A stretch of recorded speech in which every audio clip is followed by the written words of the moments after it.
On today's Minute of the Apes, we completely lost the plot and just got off into Star Wars Galaxy of Heroes.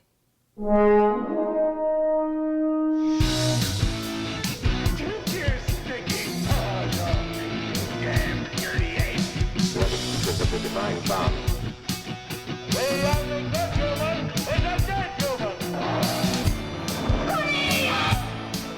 There is fire, there is smoke.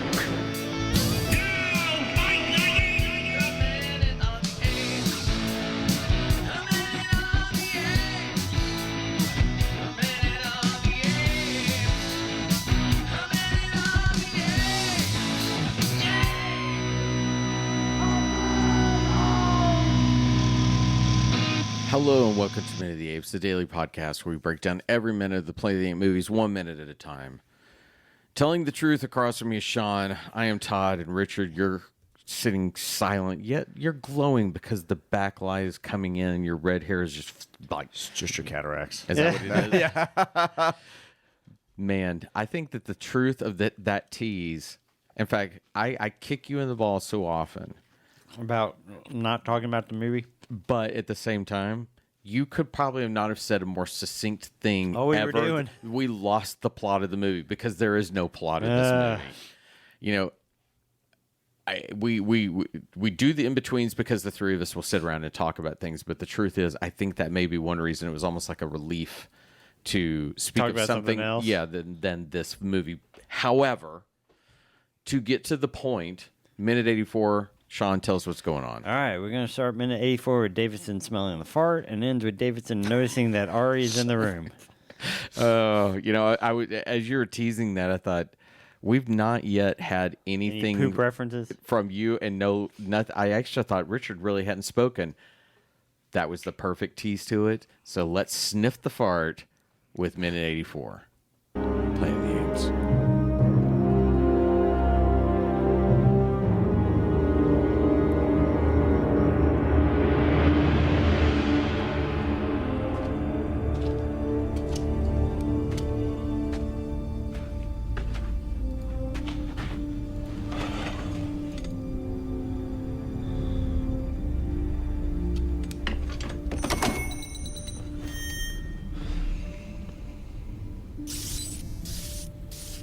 We were searching for a pilot lost in an electromagnetic storm.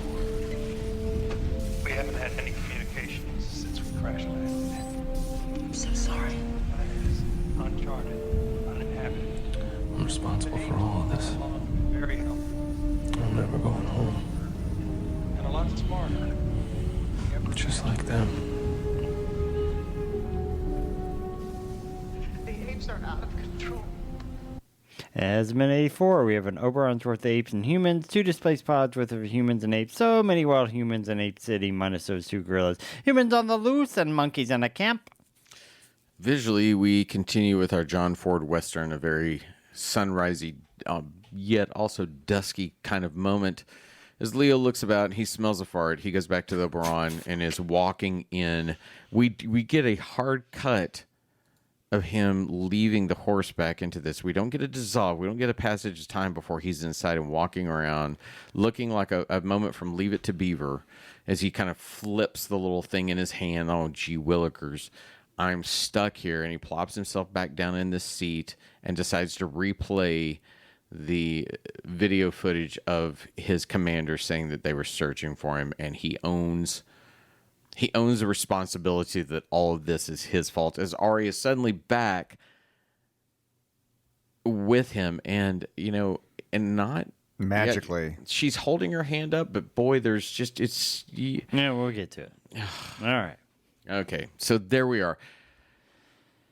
I hate to take film language exceptions here, but seriously, the going from the horseback to inside, and they use dissolves to go between the shots of him sniffing the fart to the Oberon. It would have been funny if when he turned around, the horse did do it. Yeah, that would be funny. Sorry. Anyway. But there's no dissolve to put him in the Oberon, so there's no passage of time. I wanted to see him ride the horse into the Oberon, to be quite honest, and then dismount in there. Yeah, that would have been fine, but it is literally like, bink, off the horse. I'll tell you what this looks like. So what do we call those? You call them pickup shots?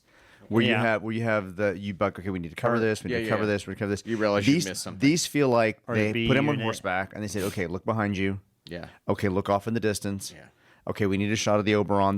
These all look like shots that the editor tried to composite together to make the movement from the camp to him inside the Oberon work. That looks like we didn't have this shot of him going into the Oberon.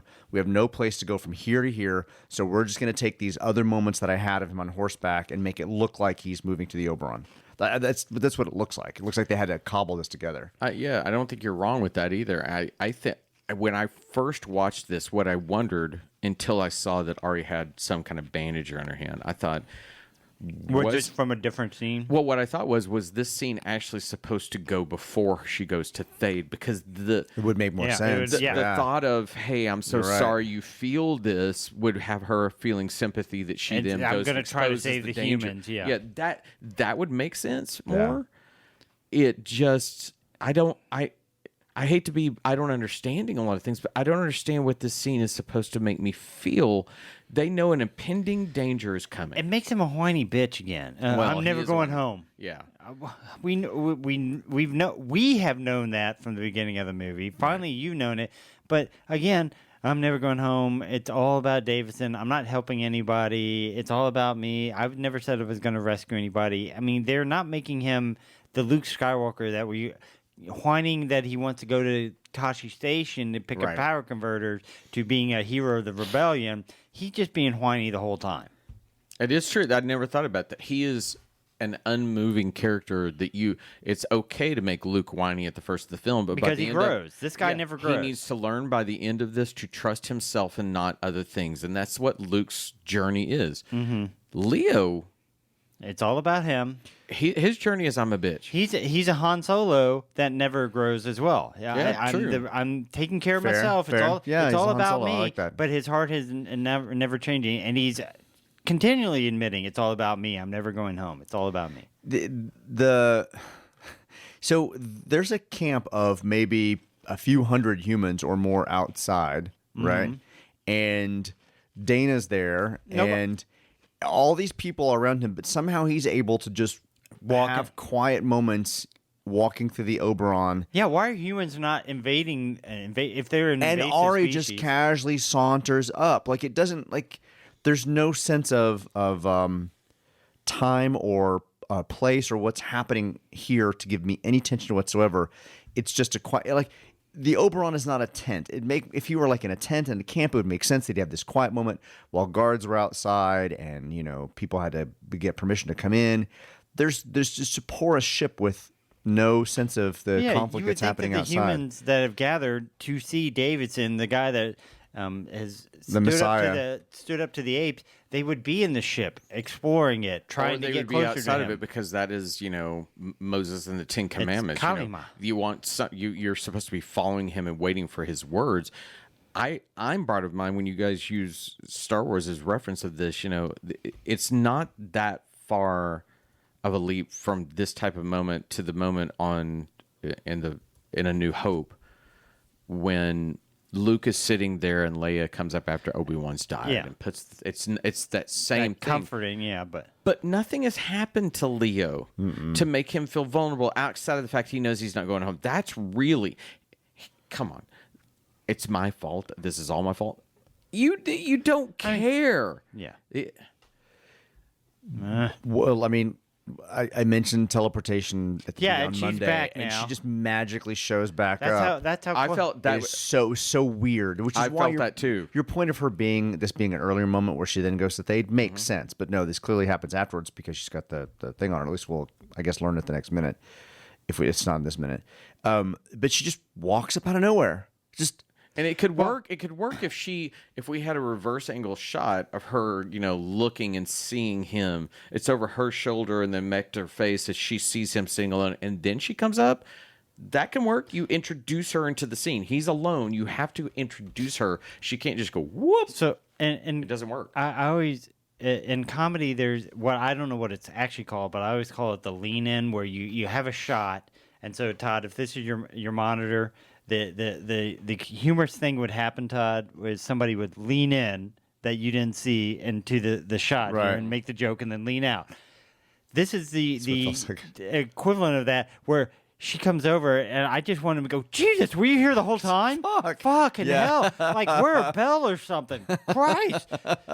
Let her cough or something so I know you're here. Clear your throat. At least we didn't get Kroll waggling back and forth and her popping up It's behind popping him. up behind Hi, him. It's like, no. It's me. I'm the problem. It's me. Yeah. Oh, yeah. I mean, yeah. So she's been branded. Kroll, and Kroll have come back, and he's fine with it. She's dressed the wound, and He's gotten off the horseback, Uh-huh. and he's now inside just reminiscing about good times. no, he's gotten up onto another tall hill. He's going to wait there until morning to make sure when the army comes. He's playing back the footage, and I'll be honest, there was nothing new, and they should put new information. In that Thank footage. you. That's exactly Different what I shots. wanted. Something different. I wanted scenes of. The monkey starting to attack, or He found another video log of his the woman that he flirted with. yeah. And he sees her Anne training Ramsey, monkeys. yeah. She's talking to monkeys like for 2 seconds. But no, just they have something to make him like Right. feel something for other than not the Mayday message. Not the Mayday message where if we were looking for a pilot, this wouldn't be my fault. That's I don't understand why Leo needed to go look at the Mayday message again. Again, That's- yeah. It's It's just so that they can put the two of them together, I guess, to talk. have a but they quiet could, moment? But they could have done that anywhere. I mean, she could have come up just over a hill while he was on the horse and just comes up to talk to him, and maybe has the equivalent of the Stella worn Mr. Fantastic can and reaches up and touches him. I don't know. Mr. Fantastic. I like that. And do you know what I'm really, really pissed about at this minute? I can't wait to hear it. We Please don't. We've get- lost we- an hour today. We get That's into what- the last like 20 seconds, and he is so poorly lit that we get no good cheekbones. We just get a waxy screen. He looks like one solid rounded face. We do not get pretty Marky Mark out of this last 20 seconds. He is just not lit well, and I'm so mad about that. Okay, can I ask? I really want to ask you this question. Do you think when he's lit well, he's pretty? I think he's masculine. Okay. All right. I, Does that I'll make give, sense? Yeah, I'll That give makes you sense. that. Does that make sense? Because when I look I at him, wouldn't say rugged, but I would say like, that's a dude. now, and Is that a weird way I've of saying it? defended him in Boogie Nights countless times. Yeah. Wasn't that from? No, sorry. Why not? No, I'm just that's a dude. Isn't that from like that's from Avengers: Infinity War or whatever when they meet Thor? And no, that's not a dude. That's a dude.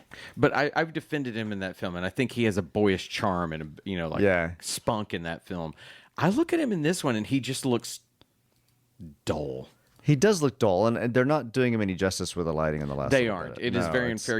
it's- But we talked about this before. The Oberon could be lit so much more interestingly, and It could be more cave-like. Yeah. This is an example once again of it just sort of being, hey, we're in a spaceship. Mm-hmm. Yeah. I mean, it just happens to have a chair there that he can sit in. It just happened to crash in a way that so everything's perfectly level for him. I mean, So the issues are with this minute. Ari pops up out of nowhere. Yeah. He magically moves from a horse to inside the Oberon with no reason. He's kind of just sauntering in the Oberon.